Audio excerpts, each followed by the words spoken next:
Hi friends, welcome to Vinosandhi kitchen. இன்றைக்கி நல்லா சாஃப்டான இட்லி தோசையோட டேஸ்டியான எங்கள் வீட்டு ஸ்டைல் தக்காளி சட்னி எப்படி செய்யறதா இந்த வீடியோவில் பார்க்க போகிறோம்.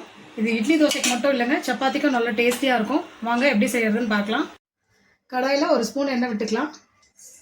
ரஃபாக கட் பண்ண மீடியம் சைஸ் வெங்காயம் 2, ரஃபாக கட் பண்ண பழுத்த தக்காளி 4, எல்லாத்தையும் சேர்த்து நல்லா குழைவாக வதக்கி விட்டுக்கலாம். வெங்காயம் தக்காளி இந்த அளவு குழைவாக வதக்கி விட்டுக்கோங்க. இப்போ இதை நல்லா ஆற வச்சுட்டு மிக்ஸி ஜாரில் சேர்த்து பேஸ்ட்டாக அரைச்சி எடுத்துக்கலாம். சட்னி தாளிக்கிறதுக்கு கடாயில் ஒரு டேபிள் ஸ்பூன் எண்ணெய் விட்டுக்கலாம். எண்ணெய் சூடானதும் ஸ்டவ்வை சிம்மில் வச்சுட்டு 1/4 ஸ்பூன் கடுகு, உளுந்து, சீரகம், 1/4 ஸ்பூன் சோம்பு சேர்த்துக்கோங்க. கடுகு பொரிஞ்சிருச்சு, மசாலா பொடிகள் சேர்த்துக்கலாம். இந்த டைமில் ஸ்டவ் வந்து ஃபுல்லாக சிம்மில் இருக்கணும்.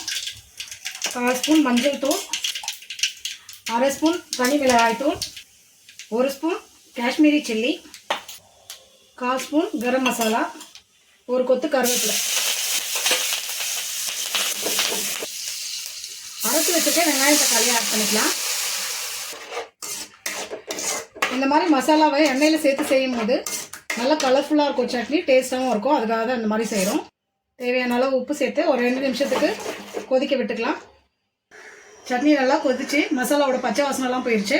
இப்போது கொஞ்சமாக கசூரி மேத்தி, பொடியாக நறுக்குன்னா கொத்தமல்லி தழை தூவி ஸ்டவ் ஆஃப் பண்ணோம்னா நல்லா டேஸ்டியான என்னோடய ஸ்டைலில் தக்காளி சட்னி ரெடி ஆயிடுச்சு. நல்லா சாஃப்டான இட்லியோட இந்த சட்னி அப்படி மேலாப்பில் நல்லா ஊற்றி நல்லா பரட்டி சாப்பிட்டிங்கன்னா நல்லா செம்மையாக இருக்குங்க. நீங்களும் இதே மாதிரி செஞ்சு பாருங்கள். செஞ்சு பார்த்துட்டு எப்படி இருந்துச்சுன்னு கமெண்ட்ஸில் சொல்லுங்கள்.